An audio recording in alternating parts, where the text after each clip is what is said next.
जय श्री राम दोस्तों, मेरा नाम है प्रशांत और मैं अपने YouTube चैनल कॉन्सेप्ट्स ऑफ सनातन पर आप सभी का स्वागत करता हूं। दोस्तों, हम इस चैनल पर सनातन के कॉन्सेप्ट्स को जानेंगे, उसका एनालिसिस करेंगे और उसके साइंटिफिक इम्पोर्टेंस को समझेंगे। जो आज का टॉपिक है वो है पंचतत्व। पंचतत्व का अर्थ हुआ 5 तत्वों से किस तरीके से बॉडी फॉर्मेशन हो रहा है, इसका क्या इम्पैक्ट है, उसको हम जानेंगे। लेकिन उससे पहले हमको समझना पड़ेगा कि नेचुरल एलिमेंट्स क्या है। देखिए, नेचुरल एलिमेंट्स अग्नि, पृथ्वी, सूरज, नदी, वायु, जल, आकाश, पर्वत, पौधे आदि, इनको हम नेचुरल एलिमेंट्स कहते हैं। और इनका रेफरेंस आपको हमारे सनातन में वेद में मिल जाएगा, पुराण में मिल जाएगा, उपनिषद में मिल जाएगा और भी सनातन की धार्मिक पुस्तकों में मिल जाएगा। लेकिन इसमें जो सबसे महत्वपूर्ण 5 तत्व हैं, वो 5 तत्व कौन कौन से हैं? अग्नि, दूसरा वाटर मीन्स जल, तीसरा आकाश, चौथा पृथ्वी और 5वां वायु।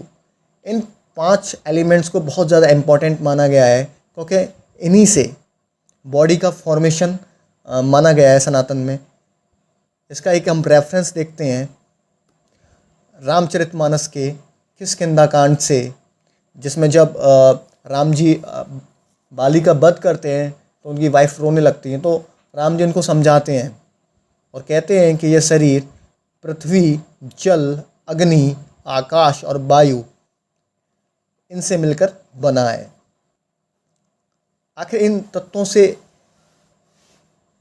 ह्यूमन बॉडी किस प्रकार बनी है, इसको हम एनालिसिस करेंगे यहाँ पे। तो उसमें जो पहला एलिमेंट है अर्थ, यहाँ पे अर्थ मीन्स पृथ्वी।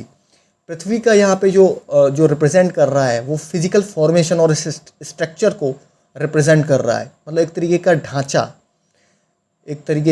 ढांचा। अब इस ढांचे में जल, अग्नि, वायु और आकाश तत्व को शामिल किया जाएगा तो एक कंप्लीट ह्यूमन बॉडी बनेगी, एक कंप्लीट सिस्टम बनेगा। जो दूसरा तत्व है वो जल तत्व है। जैसा कि जानते हैं कि जल के बिना जीवन संभव नहीं है, इसी प्रकार हमारी ह्यूमन बॉडी में भी लगभग 70% वाटर ही होता है।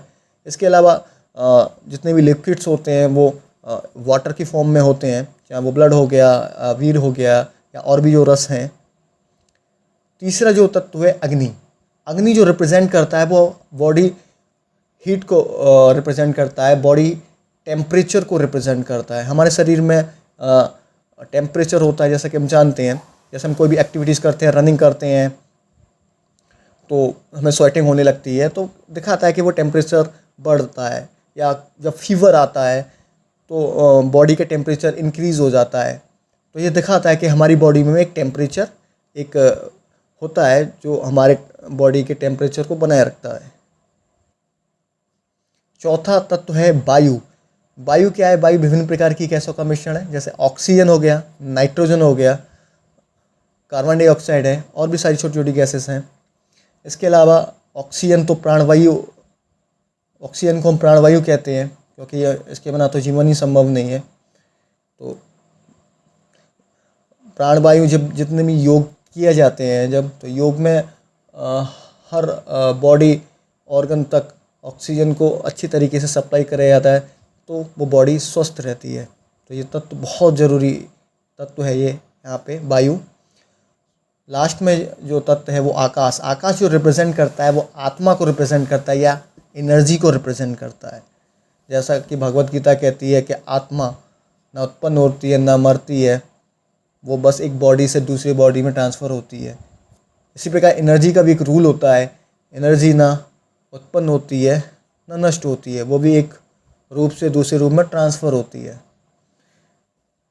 जब ह्यूमन बॉडी की डेथ होती है तो सबसे पहले जो तत्व है वो आत्मा या एनर्जी वहाँ से निकलती है। फिर उसके बाद ऑक्सीजन की तो जानते हैं कि ऑक्सीजन जो ब्रीथिंग है वो हमारी बंद हो जाती है। इसके अलावा बॉडी का टेम्परेचर भी डाउन हो जाता है। फिर उसके बाद बॉडी से जल तत्व सूखने लगता है, यानी कि बॉडी ड्राई हो जाती है।